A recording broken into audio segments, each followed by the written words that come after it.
Hi folks, welcome back to my channel. So in our previous podcast, we had Mrunalini as our guest, and we had a very good discussion with her about engineering and career as engineering, where she was able to highlight few points regarding engineering, like what you should do, which tools you should learn, and all about how engineering life is and what you can expect after engineering. But yeah, in that session we were not able to discuss on compensation, salaries, what is CTC that you can expect as a fresher. But just to highlight that part, it completely depends upon what role, what skills you have. If you have good skills, then you will get a good compensation, which will be around 7-8 lakh rupees if it is a private college. If it is autonomous, it can go till 12, 13.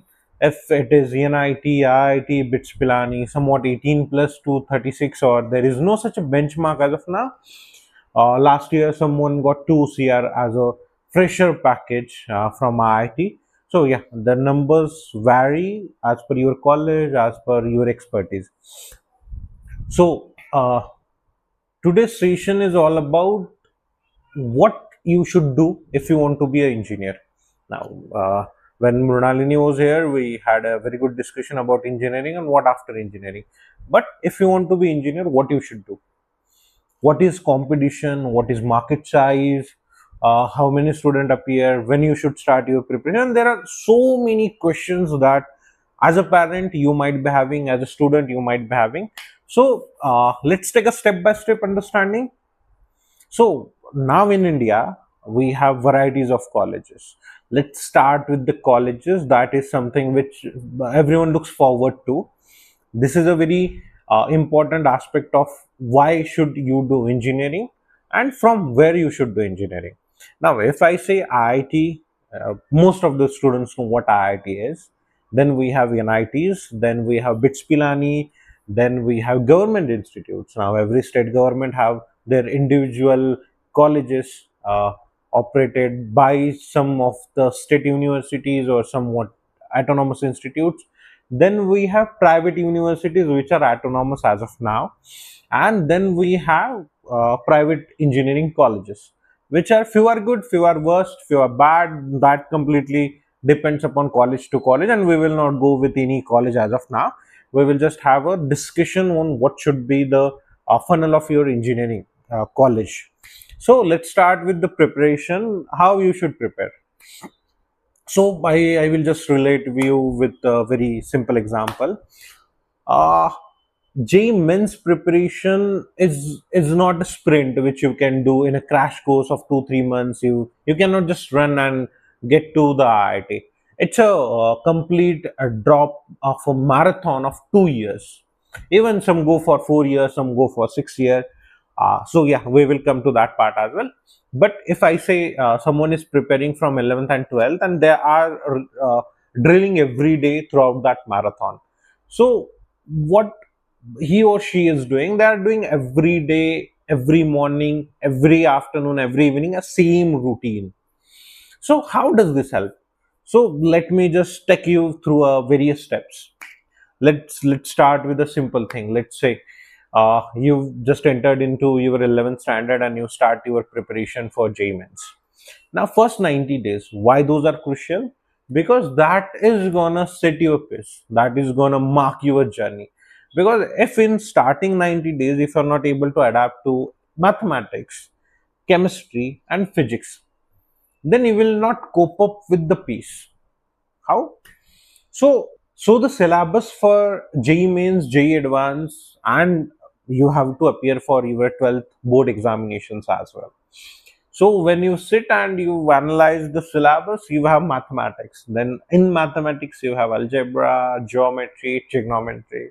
Then you have chemistry. You have chemistry, physical chemistry, organic chemistry, inorganic chemistry, and then you have physics. So physics is again a different league.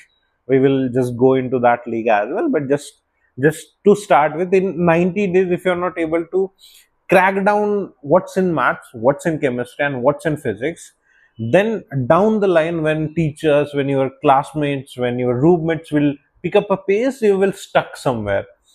You will not be able to understand simple things which were taught in first 90 days. So those are the very basic things. If you are able to hold on those things, then yeah, again the hard part is a easy part in this game. So next drill down part will be how many students really appear for JEE mains, how many crack JEE mains and then go for JEE advance, and those numbers, those stats will never change. As of now in India, in IIT, we have 18,000 seats, and so the stats will never change. Till the time government, certainly government will add some certain seats in IITs, then in NITs, and so on. And if number of students every year appear for that examination, if that number decreases, then the stats will change. Otherwise, roughly 20 lakh students appear and 18,000 are IIT seats, and you can do the maths. So I'm not here to do maths. Well, there are so many videos on YouTube. You just go and search and you will get the idea. What today we are trying is to understand how you should go for your JEE mains and how you should be the one who is able to clear your JEE mains.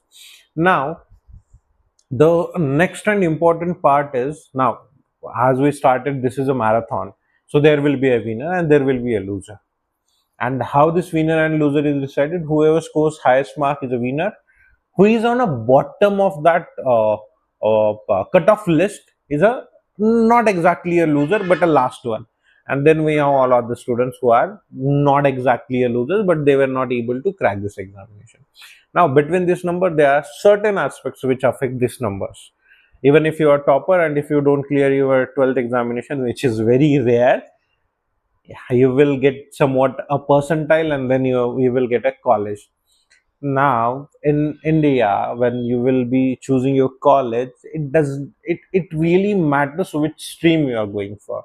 Now in any college, in engineering we have computer engineering, then we have chemical engineering, then we have electronic engineering, then we have ENTC, then we have civil, then we have mechanical, then we have robotics, atomy, and there are few additional branches as well which came in as per the industry requirement.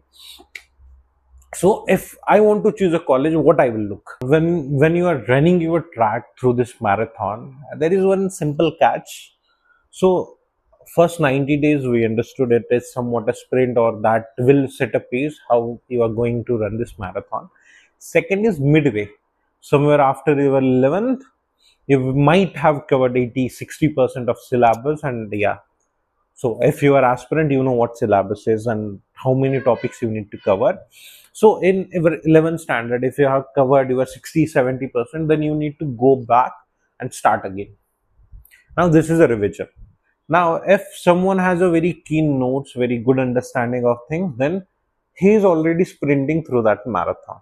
So when you are starting, I would say plan a way that when you have to go back and do a revision, you have that movement where you are just reading few points and you are understanding whole thing in a single go. So that will boost your morale as well as it will give you a sprint which is required to complete this marathon. Now we were discussing there will be a winner, there will be a cutoff, and you don't need to be a winner, a topper. Somewhat you need to be between all these games so that you will get somewhat IIT, NIT, and some autonomous and government colleges. Now this video is just to make sure when you are planning, you know your perks and your cons, and that is what will measure you where you stand. So this is one thing. Now when I in a start of this video I mentioned this is a podcast, but here I am just giving what I think is important. But what I need you to do is, first, thank you for watching this all video. uh, if you are interested to know what engineering and what careers look after engineering, then I request you to go on my channel and go through our previous videos, and I will be adding few more in that series. As of now we just covered testing and development, then I will add other aspects of engineering, and I will try to get a good people who will guide you further what needs to be done throughout the engineering, after engineering. So yeah, that will be a journey.